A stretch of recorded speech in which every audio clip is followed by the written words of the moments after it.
அற்ப வாழ்வை நித்திய வாழ்வு என்றெண்ணி தற்பரந்தயவை தள்ளிடலாமோ?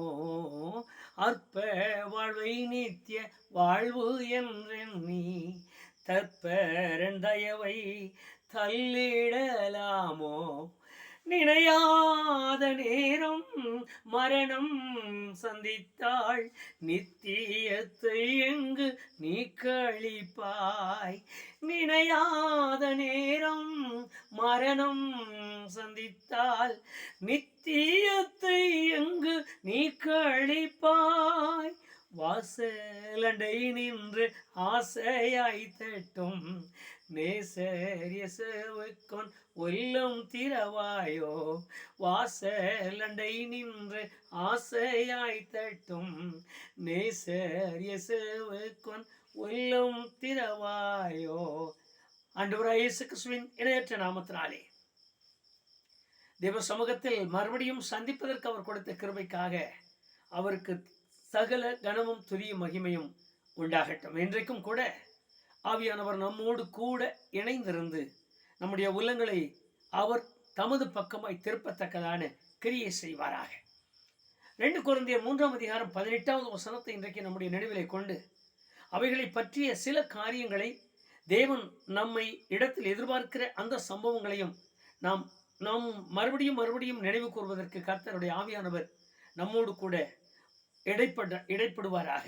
விசேஷமாக மனிதன் தோன்றின பின்பு அவன் கிறிஸ்தவனாய் மாறிவிட்டான் என்று சொல்லுகிற ஒரு அனுபவம் அவனுக்குள் உருவாகுமானால், அந்த அனுபவத்திற்கு பின்பு தேவன் அவனை அப்படிப்பட்ட ஒரு நிலையில் இருக்க வேண்டும் என்று விரும்புகிறதில்லை.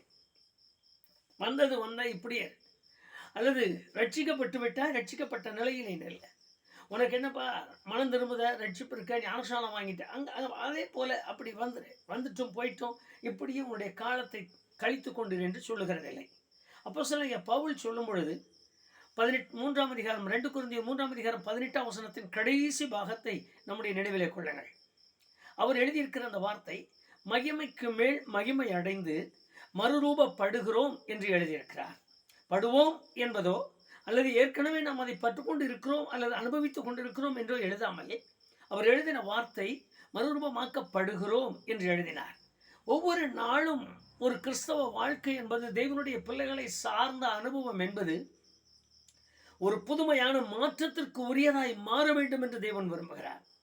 அதாவது பேச வேண்டும் என்றோ அல்லது இப்படியெல்லாம் நாம் சொல்ல வேண்டும் என்கிற அல்லது இப்படி காரியங்களை சொல்ல வேண்டும் என்று அல்ல. வேதத்தில் எழுதியிருக்கிற வார்த்தையினுடைய முழுமை நம்முடைய முழுமையான ஒரு தோற்றத்தின் உருமாற்றத்தை அது சார்ந்தது. அவன் மனிதன் படிக்கப்பட்டான். நீங்கள் ஆதியாகமம் 1:27 வசனத்தில் வாசிப்பீர்களானால் அவனுடைய படைப்பே வித்தியாசமானது. சகல ஜீவன்களிலும், சகல காட்டு ஜீவன்கள், நாட்டு ஜீவன்கள், ஊரும் பிராணிகள், எல்லா சிருஷ்டிப்புகளிலும் விசேஷித்தமான ஒரு மனிதன். அவ்வளவு காரியங்களையும் அடக்கி ஆளத்தக்கதாக அதிகாரம் நிறைந்த ஒரு மனிதனாய் அவன் இருந்தான். வேதத்தில் வாசிக்கிறோம். அதற்கு காரணம், அவன் தேவ சாயலில் உருவாக்கப்பட்டான். அவனுடைய சாயல் தேவ சாயல். ஒரு வித்தியாசமான ஒரு நினைவு நமக்கு வரலாம். நான் ஒரு சாயல், நீங்கள் ஒரு சாயல், அவர் ஒரு சாயல், இன்னொருவர் இருக்கிறார், அவருடைய ரூபம் எப்படி, அவருடைய கலர் எப்படி, அவருடைய முகபாவனை எப்படி, இது தோன்றி வித்தியாசமாக இருக்கிறது. அப்போ தேவன் யாருடைய சாயலில் இருக்கிறார்? ஒரு கேள்வியை கேட்டு பாருங்கள். அந்த கேள்விக்கு நமக்கு பதில் நிச்சயமாய் தெரிய வேண்டியது அவசியம். யாருடைய சாயலில் தேவன் இருக்கிறார்? அந்த போதவருடைய சாயலா, இந்த பிஷபையாருடைய சாயலா, அல்லது இந்த விசுவாசியின் சாயலா, அல்லது இந்த சிப்பந்தியின் சாயலா? யாருடைய சாயல்? அல்லது பெரிய அலுவலரின் சாயலா? எல்லாருடைய அவரவர் வாசிக்கும் பொழுது தன் சாயலாக என்னை உண்டாக்கினார், தன் சாயலாக என்னை உண்டாக்கினார். எல்லாருமே தேவ சாயலாக இருப்பதால் தேவ சாயல் என்பது ஆச்சரியமானது.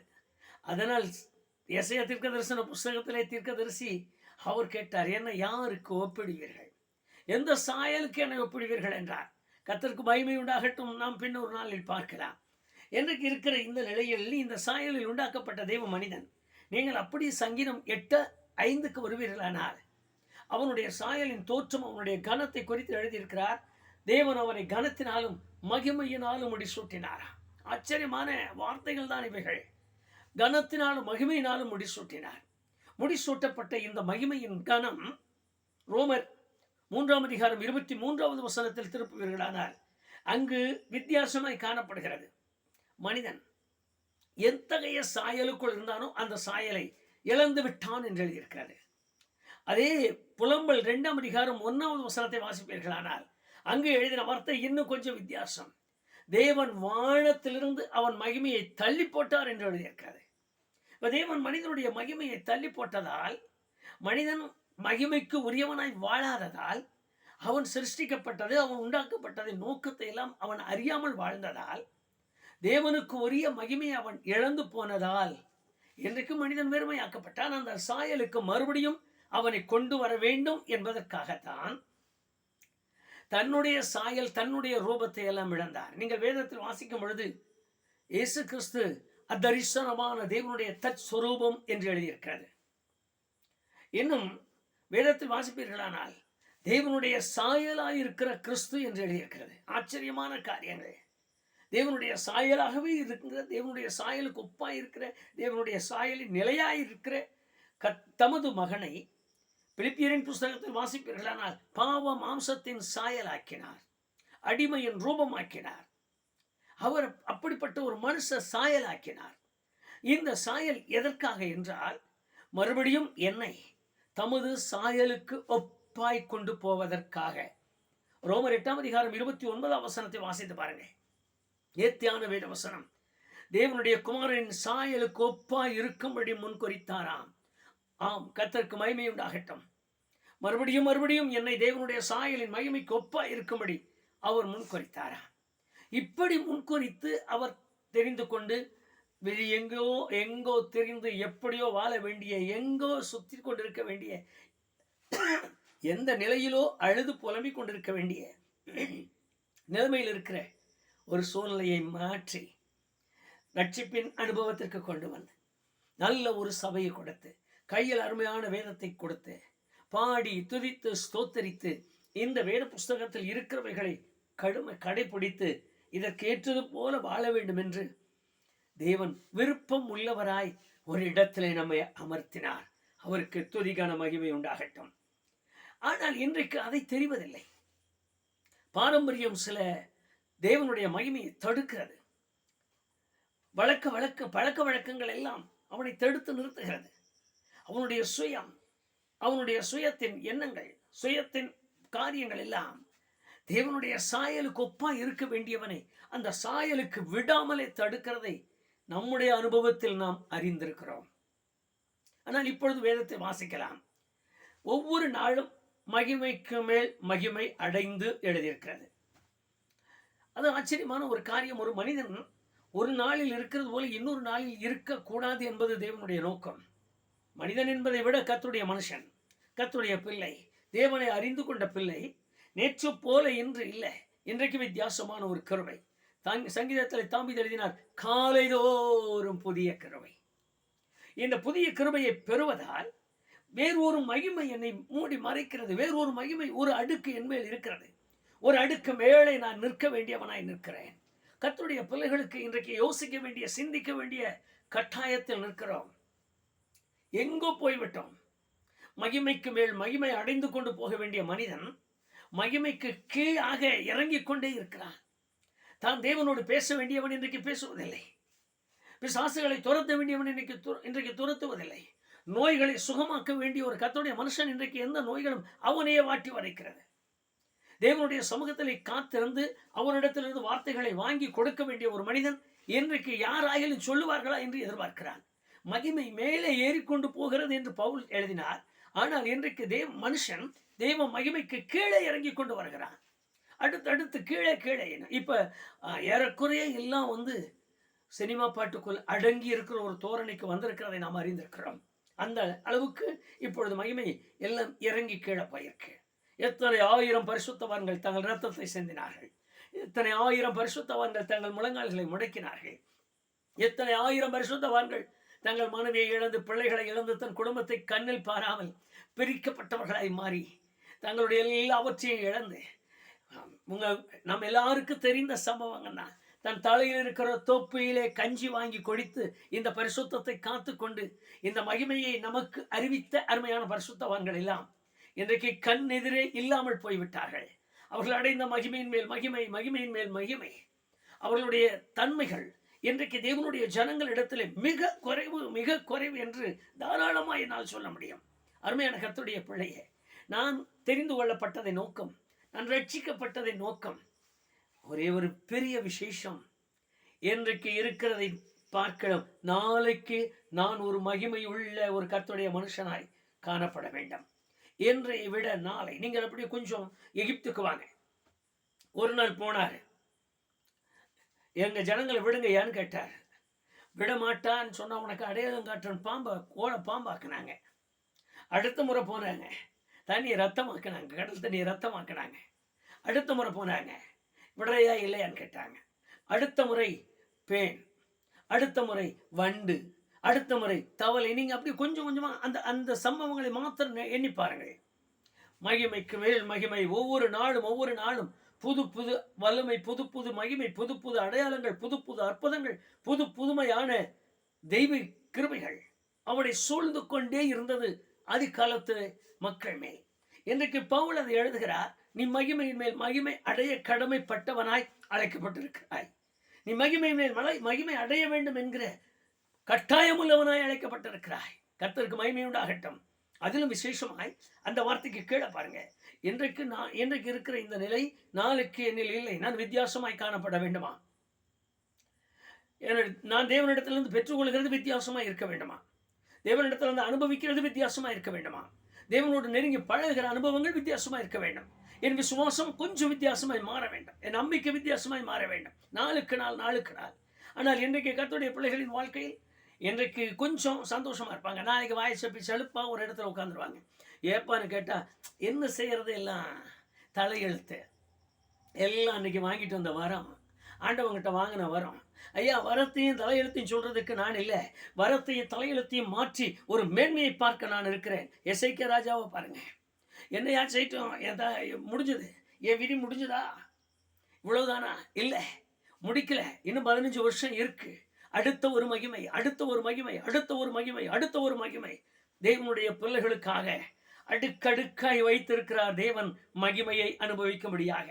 அருமையான கர்த்தருடைய பிள்ளையே, எவ்வளவு மகிமை அனுபவித்திருக்கிறோம், எவ்வளவு அனுபவித்து விட்டோம். நம்முடைய பிதாக்களை விட குறைவுதான். இன்னும் அவர்களைப் போல மரித்தவனை அணைத்துக் கொள்ளவில்லை. இன்னும் அவனைப் போல காணாதவைகளை காண்கிறவைகளாய் தரிசிக்கவில்லை. இன்னும் அவர்களைப் போல இல்லாதவைகளை இருக்கிறவைகளாய் அழைக்கிறவரை பார்க்கவில்லை. இன்னும் நாம் அப்படி செய்யவில்லை. ஒன்றும் இல்லாமையிலிருந்து எல்லாவற்றையும் உருவாக்கும் பொழுது அதை கண்டு ரசித்த அருமையான பரிசுத்தவான்கள். தூரத்திலே கானானை கண்டு அணைத்து கொண்டே செத்து போன ஆபிரகாம். நாம் இன்றைக்கு அந்த நிலைமைக்கு வரவில்லை. நாம் அப்படிப்பட்டவர்களாய் மாறிக்கொண்டு இருக்கிறோம் என்று பவுல் எழுதினார். அடுத்து அதே காரியத்தில் மறுரூபப்படுகிறோம் என்று எழுதினார். மறுரூபப்படுகிறோம் என்பது ரொம்ப ஆச்சரியமான காரியம். நான் சாதாரணமாக பேசுவாங்க, வழக்கமாக வந்துடுவாங்க. பாஸ்டர் வருவார், பாஸ்டரோட கூட யாராவது வருவாங்க. அவருக்கும் இவருக்கும் ஏதோ கொஞ்சம் மனஸ்தாபம், பார்க்காத மாதிரியே போயிடுவார். என்ன 2 மாசமா பாஸ்டர் ஒரு மாதிரி உங்களை பார்த்தோன்னு முகத்தை இழுத்துக்கிட்டே போறாரு கேட்பாங்க. இந்த 2 மாசமா அதனுடைய நிலைமை என்ன? சூரியன் அஸ்தமிக்கிறதுக்குள்ள எல்லாம் ஒளிஞ்சிருன்னு வாக்கு கொடுத்தார். அதோட அதை மறந்துருன்னு சொல்லிட்டார். எல்லாமே சொல்லி முடித்த காரியங்கள் நம்ம கிட்ட இருக்கு.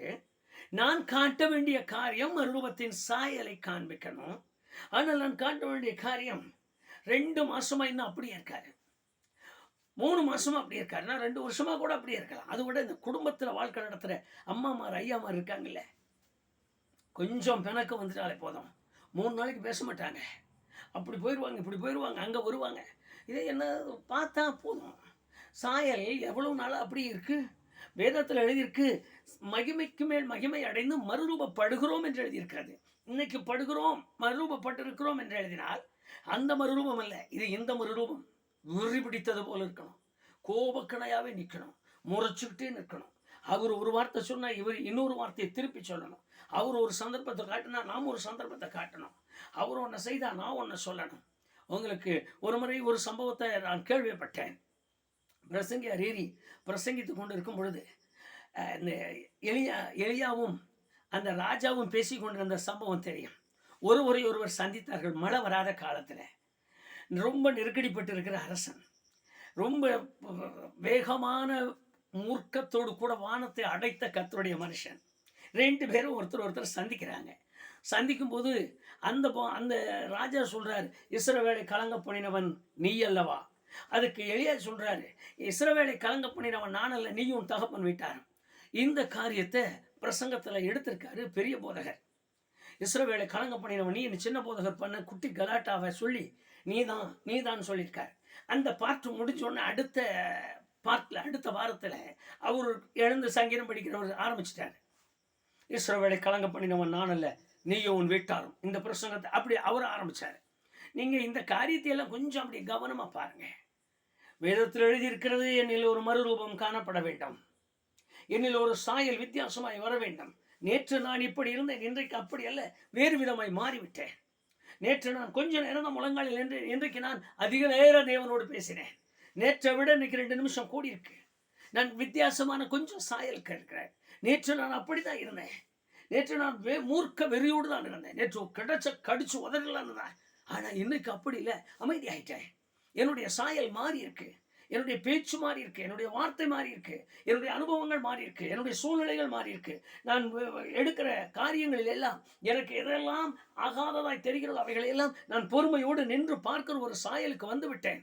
எல்லாம் மாற்றப்பட்ட ஒரு நிலையை அப்போஸ்தலனாகிய பவுல் திட்டமாய் எழுதினார். தேவனுடைய பிள்ளைகளுக்காக, விசேஷமாய் கர்த்தருடைய மனுஷர்களுக்காக அதை எழுதினார். மகிமைக்கு மேல் மகிமை அடைந்து மறுரூபப்படுகிறோம் என்று எழுதினார்.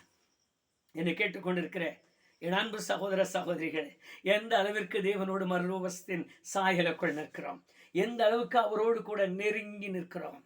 நேற்றைய காரியத்தை விட இன்றைக்கு, முந்த நாள் காரியத்தை விட இன்றைய காரியத்தை விட நாளைக்கு நான் எழுந்து பாடி துதித்து சோத்தரித்து, நேற்றை விட இன்றைக்கு கொஞ்சம் எனக்கு கூடுதலான கிருபை இருக்கையா, நேற்றை விட இன்றைக்கு எனக்கு கூடுதலான மகிமை இருக்கு, நேற்றை விட இன்றைக்கு எனக்கு கூடுதலான தயவு கிடைத்திருக்கு நான் சொல்ல முடியுமா?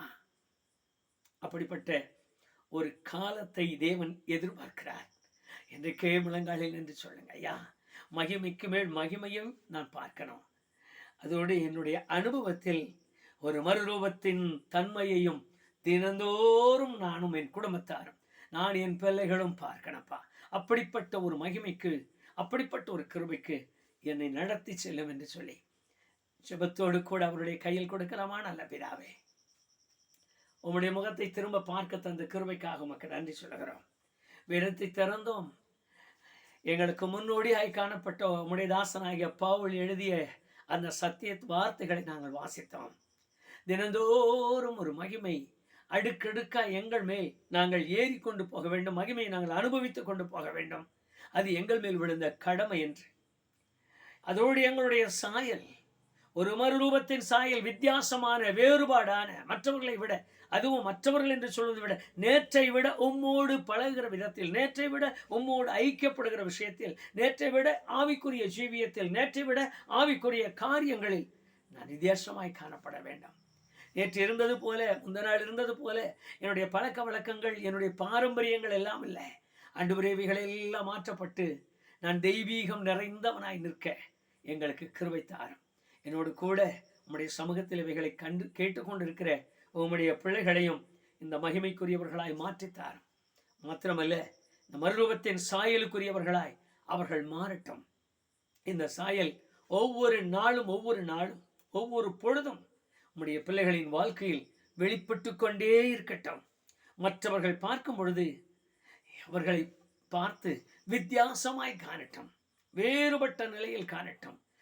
வேதத்தில் எழுதியிருக்கிற ரோமர் 8ஆம் அதிகாரம் 29ஆம் வசனத்தின்படியே குமாரனின் சாயலுக்கு ஒப்பாய் ஒவ்வொருவரையும் ஜனங்கள் பார்க்கும்படி கிருபை தருவீராக, ஆசீர்வதிப்பீராக.